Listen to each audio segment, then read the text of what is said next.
Have you ever done sight reading before? Okay, that's kind of a dumb question because if you're a musician at all, you've definitely done sight reading. It's pretty unavoidable thing that a lot of people tend not to like. In my lifetime of being a musician, I found that I tend to be more of an oddball when I say that I actually kind of enjoy sight reading. To like a certain extent. It's probably not like the most wonderful thing in the world, but I actually kind of enjoy and definitely certainly don't mind doing sight reading. However, when I talk to a lot of other musicians or just kind of get a general feel on their whole opinion on sight reading, a lot of people tend to really hate it and really avoid it. And some people, it really stresses them out to do sight reading.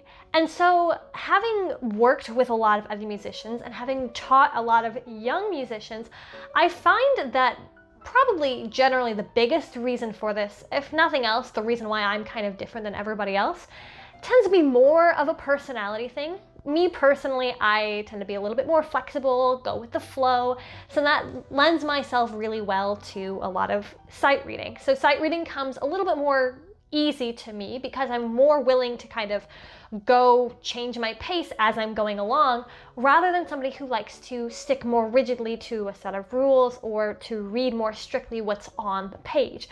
Those kind of people tend to struggle the most with sight reading. But sight reading in general tends to be a really important skill that all musicians need to deal with at some point. So how do you as a musician, if sight reading doesn't really come naturally to you or isn't really in your personality, how do you get better at that skill? How do you improve yourself and how do you get more comfortable with doing something like sight reading?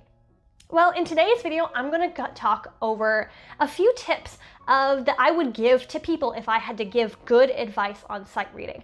And I'm going to give these pretty generically. I'm not going to stick to one specific instrument. I might use a lot of piano examples because that's the instrument that I tend to do the most sight reading in. But these tips are going to generally apply across the board no matter what instrument you play.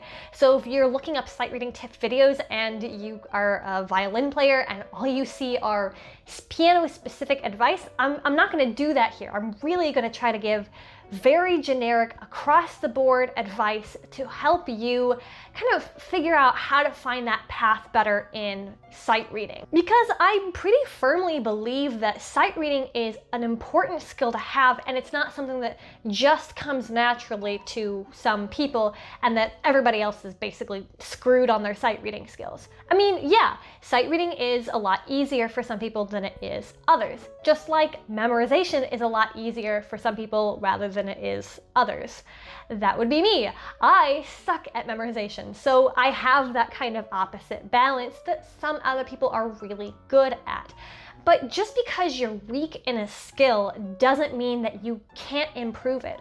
It may not be the best in the world, but you may not need it to be the best in the world. You just want it better improved than it is currently. And that is always something you can work towards. So I wanted to give out a good set of tips that can work across the board for any instrument and any ability level either. I'm not going to give out tips that say, well, you just kind of need to get better at your instrument in order to learn how to sight read well.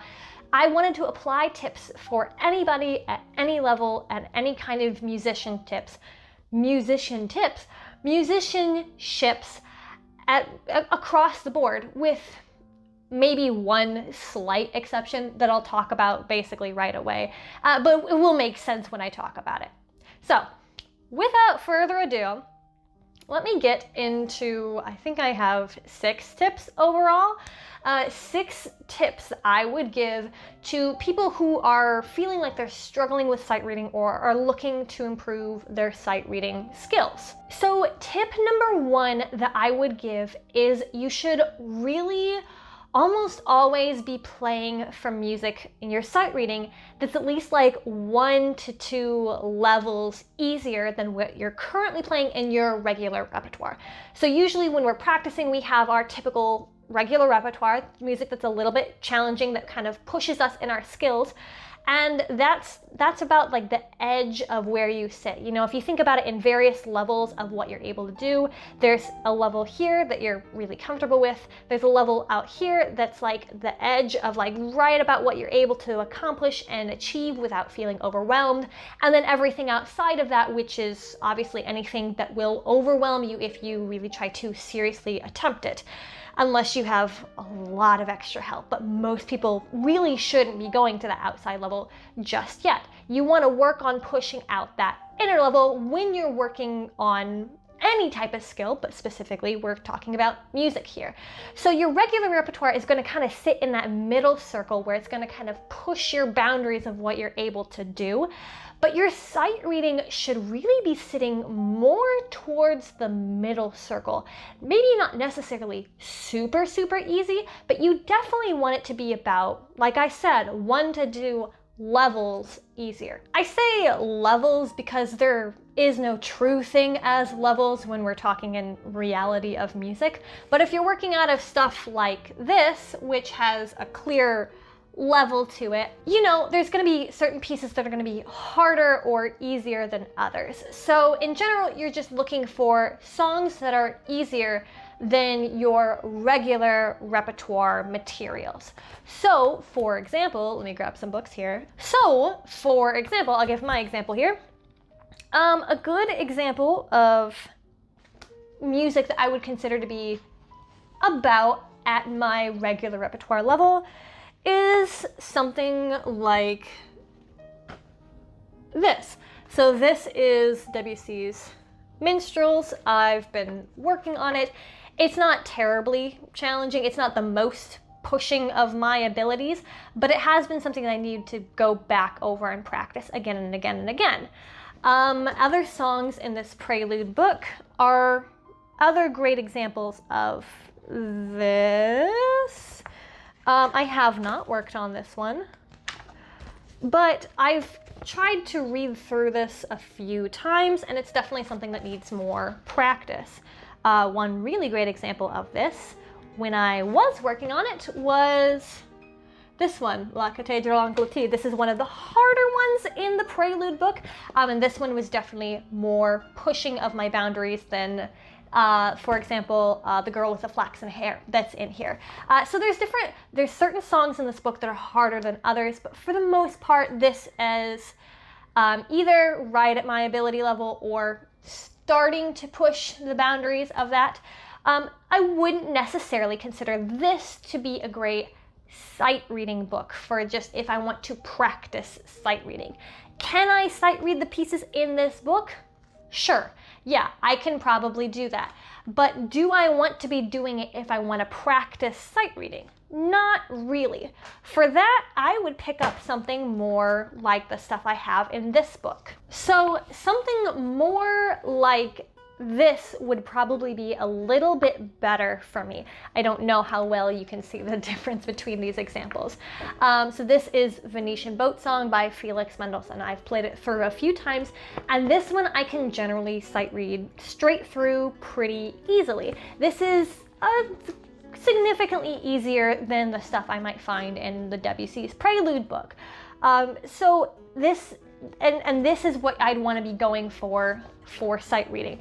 Stuff that's a little bit easier. I think this even says, yeah, this one considers it to be early advanced music. Obviously, I'm a little bit more advanced than early advanced because I was playing a lot of this kind of stuff in high school. That's where I actually got this book from. So, you know, at a collegiate level, I'm going to be playing harder stuff than what I was playing in high school. In high school, this was about where the Debussy's Prelude book is for me now. So I can go back to this book and find songs that I didn't regularly practice and read through these for sight reading. But say if you're at an easier level, what do you do? So glad you asked. So say you're at like this level, you know, this is level 1 of the Piano Adventures book. I forgot the name for a second. Let's say you're in the middle of this, you know, you've got songs that are more like this. It's a lot easier pieces, and you're working with small little things at a time. You feel, oh, I can't sit down and sight read. Yes, you absolutely can. I would say this is kind of the thing where I said anybody can sight read at any level. The literal only exception I would make to this is if you just started piano lessons.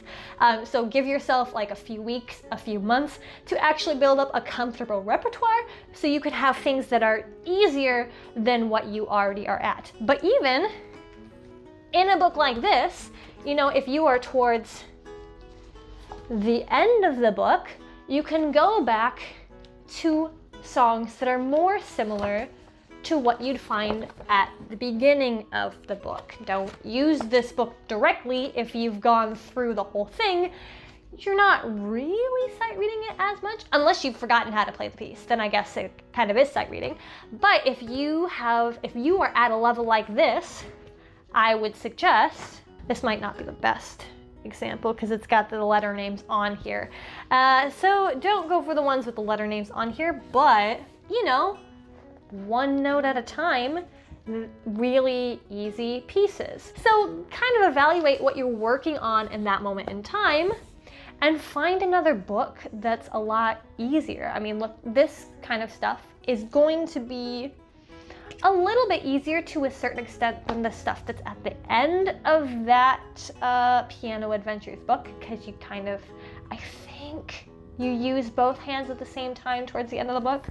Let me double check that. I've taught out of this book enough times, I should know. Yeah, you are.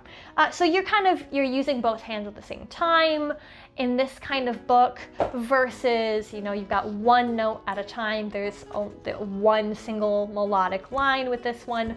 However, don't use songs that use the letter names in the actual note heads for sight reading. That's not going to help you at all.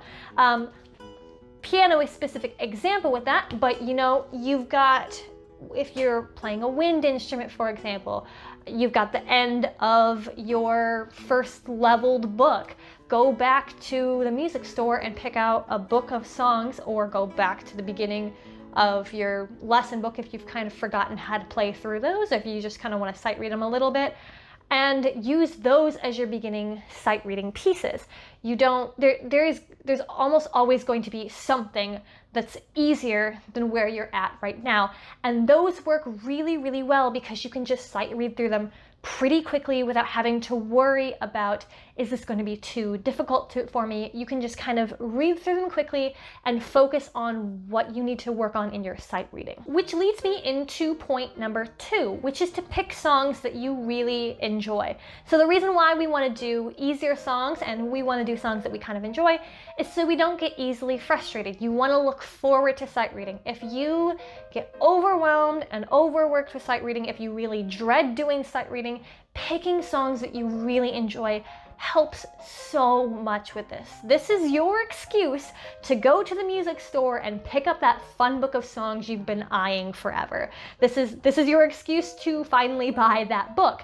If you want to do sight reading and again, you've looked at the book and understood that it's within your playing capability, it's within that relatively easily accessible level, then yeah, it might be a good idea to go pick up that book, because you want to have songs that you play from. You want to have things that you enjoy. You want to have things that bring you back to playing. If it's something that you feel like is going to be a chore for you, don't make it a chore even more by picking songs you don't enjoy. So, for example, if you are at maybe like an intermediate level, you might, oh no, this is late intermediate, so never mind. But if you're more like an advanced level, you might pick up this kind of book for late intermediate playing. So this is going to be like jazz songs, ragtime songs, you know, things like that are going to allow you to enjoy sight reading a little bit more than you would if you just, you know, if you're not super into classical music, and that's a lot of what you do for your regular repertoire playing, pick up a jazz book if you enjoy jazz. If you feel like you're doing nothing but technique playing all day long, then maybe pick up a book like I have like this, which is it's just songs. It's nothing with like technique, nothing specific that you're working on. It's just kind of songs to play through and enjoy. And maybe that's the kind of thing you're looking for. You're looking for more just songs to enjoy listening to. Just pick up something enjoyable that works for you so that it's not such a slog to get through all the time. So tip number 3 is to pick songs that are a little bit on the shorter side. So if you're playing through songs and you're working on your sight reading skills and it's really frustrating to you because you're the kind of person that you want to sit down and you just want to practice and you want to work on things that are familiar to you. You want to work in your comfort zone, and that comfort zone is the songs you've been working on for a while. You don't like working on new pieces. Pick songs that are going to be much shorter than much longer. Just so you're working in small chunks every single day. If you're picking much longer pieces to work on for sight reading, you're more likely going to avoid sight reading in the first place, and that's not going to help your sight reading skills at all. So you really want to focus on very small chunked pieces. So, I mean, this isn't everybody's cup of tea, is hymns, but sometimes I was given hymns to sit down and sight read because they're very, very short pieces. I mean, you can go through them and work on several verses all at once, but they take maybe you could probably do just one verse in 30 seconds. Now, they don't have to be that short, but the idea is still the same. There's plenty of other kind of books of other genres or whatever that are in very, very short chunks and short pieces. It's much better to practice in tiny little chunks every single day and do it consistently than it is to try to do it all in one big chunk, say once a week or once every so often. If you really feel like you're constantly dreading practicing sight reading because it's very uncomfortable to you, because it's it's just not how your brain typically normally works, then practicing that in a very small, very comfortable chunk is going to be so much better than trying to force yourself to sit down and sight read much longer pieces. So try to find something you enjoy, but I would say more so than finding something you enjoy, find something that still straddles the boundary between your comfort zone and what's out of your comfort zone. You don't want to go too far out of your comfort zone because you might, to the point where you avoid it, but you want to still push yourself a little bit out of that comfort zone so that you can expand what you're able to do. This is why when I had piano students, I'd typically recommend them to, when they did practice sessions in general, I typically recommended a little bit more shorter practice sessions. Some people will say practice 30 minutes a day, practice 60 minutes a day. I tended to recommend, I had young students, first of all, so they're going to have much shorter practice times. But I would say, at the bare minimum, 10 minutes, because that's a very achievable goal to do 10 minutes of practice every single day. But, if you can easily overdo that goal and go further than that and then feel very accomplished for overachieving your goal. Now, if they're a little bit older student, I'd recommend more. I usually had within the 5 to 8 range, so you really don't want to push them that long. So your practice time may be longer, but the same idea still applies. If you are really avoidant to sight read, pick very, very short pieces so that when you go through one, you can feel really accomplished about it. And then maybe you can do 2 or 3 of those if you're feeling really good about yourself. But then if you're having a worse day, you still at least do 1 rather than avoiding it entirely. So tip number 4, I really started to pick up once I started doing a lot more accompanying for other people. And that is to, as much as possible, treat your sight reading as if you're playing with somebody else.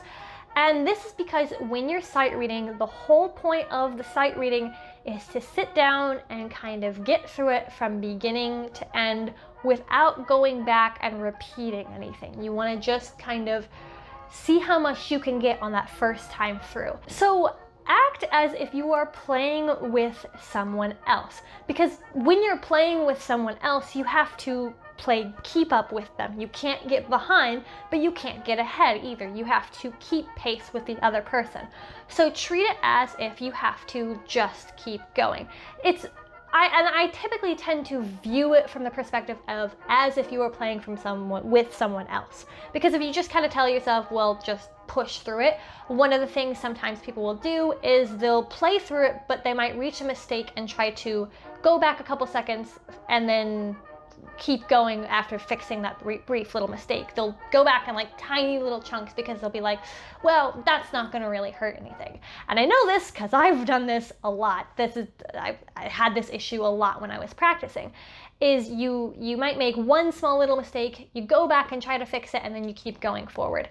That doesn't really help with your sight reading skills, because the sight reading is not so much about going back and fixing the small little mistakes.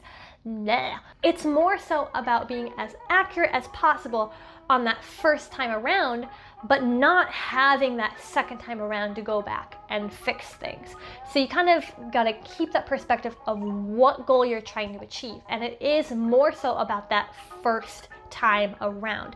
And one really great way to handle this is to act as if you really only have one first time around. That kind of forces you into that role of, I can't go back and fix a mistake, so I need to try to get everything as accurate as possible. Now, you can play around with this. So maybe you've picked a little bit harder song and you can't go up to tempo yet. That's fine. You can slow down the tempo if you really need to. That won't really affect your sight reading too terribly much. However, if you really have to slow down the tempo in order to play things more accurately, maybe you should pick something a little bit easier for sight reading. But no matter what, it's still that idea of you only have one take and you want to get it as accurate as possible. And so imagining as if you have someone else there to keep you accountable for continuing going forward can sometimes really help. So tip number 5 is kind of going along with the idea I was talking about earlier, where you should be really kind of specific with the music that you're picking out. You shouldn't just pick anything kind of willy-nilly. And that is that when you pick various songs to sight read from, you should really be using it as like a supplemental tool to go along with whatever you're working on in your regular repertoire. So if you're working on a very specific skill or a specific technique in your regular repertoire, it might be a really good idea to pick songs that you sight read from that kind of help support that. One really great example I can give personally is I tend to be really good in my sight reading at just kind of reading through the notes. But then when I practice that over and over and over again, one of the big things that I've really left out is my dynamic range. I tend to have a problem with expanding that. I've gotten better over the years because I've practiced it more and more, but especially early on when I entered college, I was pretty flatline in my dynamics. So for me personally, I might pick a piece to sight read that practices that works on that going back and forth in my dynamic range. So it might be forte here and piano here, and in my sight reading I have to pay attention to that and I have to try to get that on my first reading. I want to really be accurate in that and not have to go back and fix that like I was talking about earlier. So I might pick songs that work less with a technical thing and more with a dynamic range, because that might be something that I really need to work on in that moment in time. Another good example might be, say, like, for example, on piano, you might be working on like getting your hand to get familiarized with like what an octave feels like. So if you pick a song with a decent amount of octaves, not enough to overwhelm you because you're already sight reading, but you might pick a song with a little bit more octaves to kind of supplement and help support whatever you're working on in your regular repertoire, if your regular repertoire has a lot of octaves that you're trying to work on. This tip I would save a little bit more for people who are more comfortable with sight reading. If your skill that you need to work on is just straight up getting used to sight reading, then you really should not be trying to add on anything else. But once you get to that better level, you get more comfortable with sight reading, because not everybody gets really comfortable with sight reading. But once you aren't afraid of sight reading anymore, then you can start using it as an additional tool. And tip number 6 is to really keep in mind what it is you're doing when you are sight reading. Now, this is a tip that works overall in general with practicing,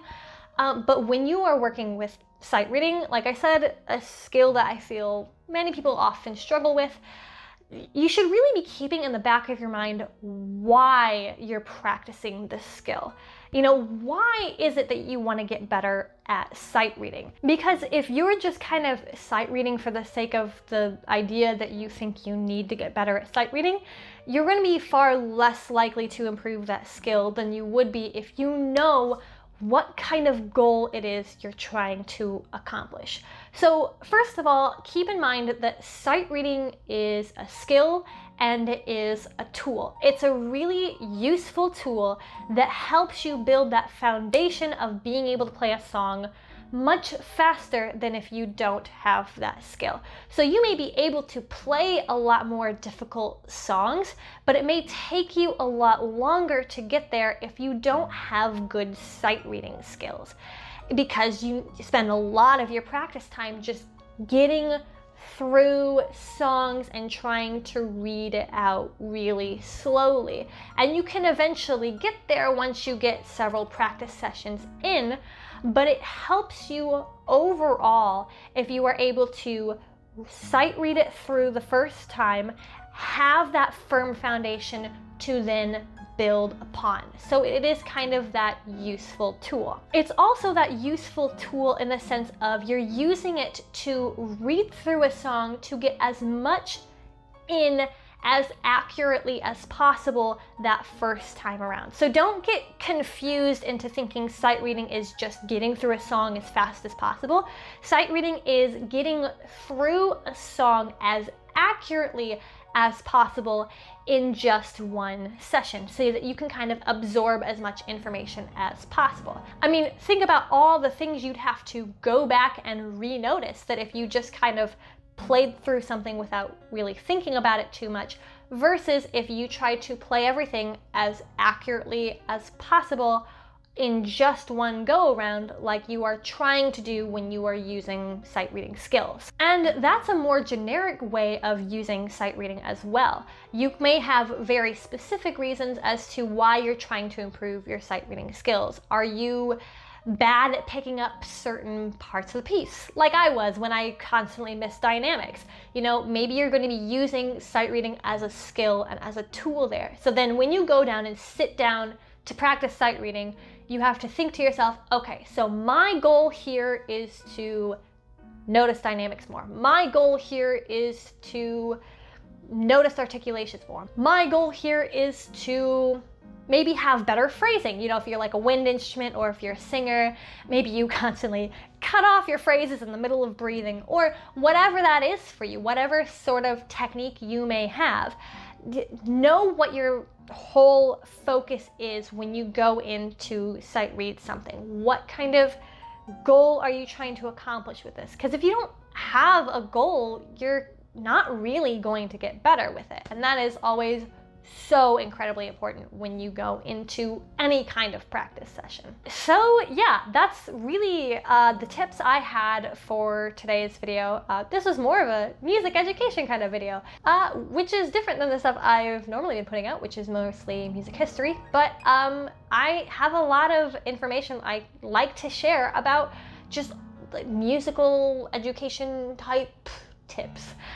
So if you like this video and you'd like to see more just kind of education and tip videos, feel free to subscribe and then also comment down below on anything else you'd like to see in the future.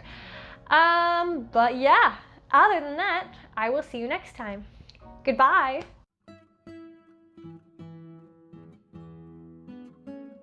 Some more books here. What do I want to grab? Yeah. Let me see. Is this? Oh, nope, not that one. Oh, my coloring's in here. If you really feel like you're struggling. Oh no. Oh, hold on. Oh no. Okay, hold on. I'll be right back. Yeah, I saved it. Okay.